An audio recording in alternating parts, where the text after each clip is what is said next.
Hi friends, welcome to Sujatha pressure cooker. నేను మీ సుజాత. ఈరోజు వీడియోలో మరొక కొత్త రెసిపీని మీతో షేర్ చేసుకోబోతున్నానండి. ఇది సాఫ్ట్గా నోట్లో వేసుకుంటే ఇట్టే కరిగిపోతుంది. చూడటానికి చాలా కలర్ఫుల్గా ఉంది కదా, అంతే రుచి కూల్గా ఉంటుంది. పిల్లలు చాలా ఇష్టంగా తింటారు. పిల్లలు సండే వస్తే చాలు ఏదైనా చేయమని మారం చేస్తారు కదండి. ఇలా చేసి పెట్టండి, చాలా చాలా ఇష్టంగా తింటారు. చాలా soft and jelly ice cream చాలా బాగుంటుంది. మరి ఎందుకు ఆలస్యం, ఈ కలర్ఫుల్ జెల్లీ ఐస్ క్రీమ్ చేసే ప్రాసెస్ ఏమిటో ఇప్పుడు చూసేద్దాం రండి. వీడియోని ఎక్కడ స్కిప్ చేయకుండా చూడండి. నేను చెప్పిన కొలతలతో కనుక చేశారంటే పర్ఫెక్ట్గా వస్తుంది. ఫస్ట్ దానికోసం ఒక మిక్సింగ్ బౌల్ తీసుకోండి. అందులోకి 1 కప్పు దాకా వాటర్ పోసుకోవాలి. అందులోనే 1 లేదా 2 టేబుల్ స్పూన్ల దాకా పంచదారను వేసుకోండి. ఇప్పుడు ముఖ్యమైన ఇంగ్రీడియంట్ వచ్చేసి అగరగర్ పౌడర్ 1/2 టేబుల్ స్పూన్ దాకా వేసుకోండి. ఇది గ్రోసరీ స్టోర్లో అగరగర్ పౌడర్ అంటే ఇస్తారండి.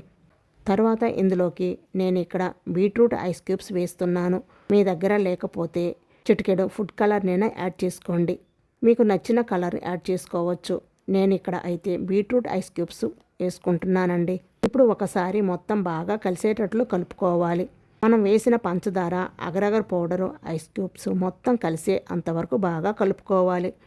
చూడండి, ఇలా బాగా కరిగిపోయిన తర్వాత ఇప్పుడు స్టవ్ పై పెట్టుకొని మంటను మీడియంలో పెట్టుకొని ఈ వాటర్ మొత్తం ఒక పొంగు వచ్చే అంతవరకు మరిగించండి.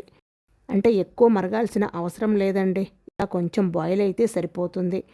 ఇప్పుడు స్టవ్ ఆఫ్ చేసి ఇలా గుంటగా ఉన్న ప్లేట్లోకి పోసుకోవాలి.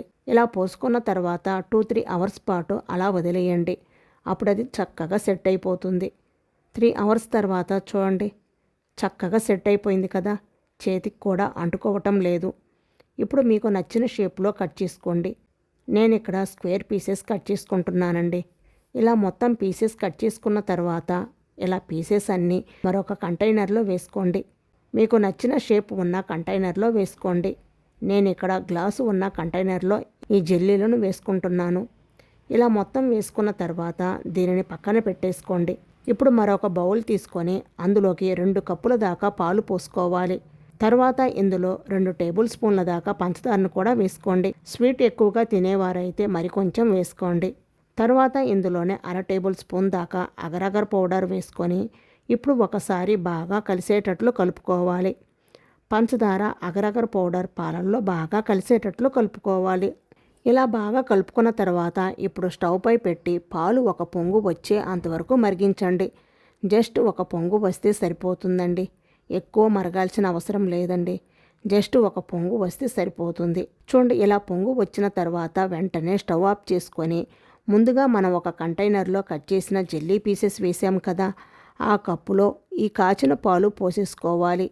మొత్తం పోసేసుకోవాలి. ఇలా పోసుకొని ఒకసారి స్పూన్తో మొత్తం కలపండి. ఇలా కలపడం వలన పీసెస్ అనేవి సపరేట్గా అవుతాయి. ఒకసారి కలిపి 2-3 అవర్స్ పాటు అలా వదిలేయండి.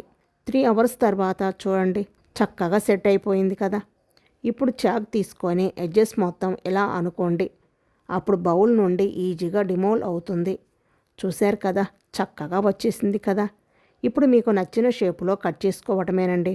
ఇది ఇలా రూమ్ టెంపరేచర్కు వచ్చిన తర్వాత 1 అవర్ ఫ్రిడ్జ్లో అయినా పెట్టి తీసుకోవచ్చు. ఫ్రిడ్జ్లో పెట్టుకుంటే కొంచెం గట్టిగా ఉంటుంది. అంతేనండి, ఇలా పీసెస్ కట్ చేసుకొని సర్వ్ చేసుకోవటమేనండి.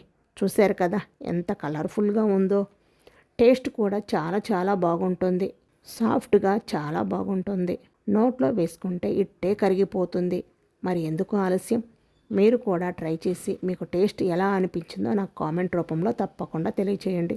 వీడియో నచ్చితే లైక్ చేసి మీ ఫ్రెండ్స్ అండ్ మీ ఫ్యామిలీ మెంబర్స్కి షేర్ చేయండి. అలాగే మరిన్ని సింపుల్ అండ్ టేస్టీ రెసిపీస్ కోసం సుజాత ప్రెషర్ కుక్కర్ యూట్యూబ్ ఛానల్ని తప్పకుండా సబ్స్క్రైబ్ చేసుకోండి. Thank you for watching. Have a nice day.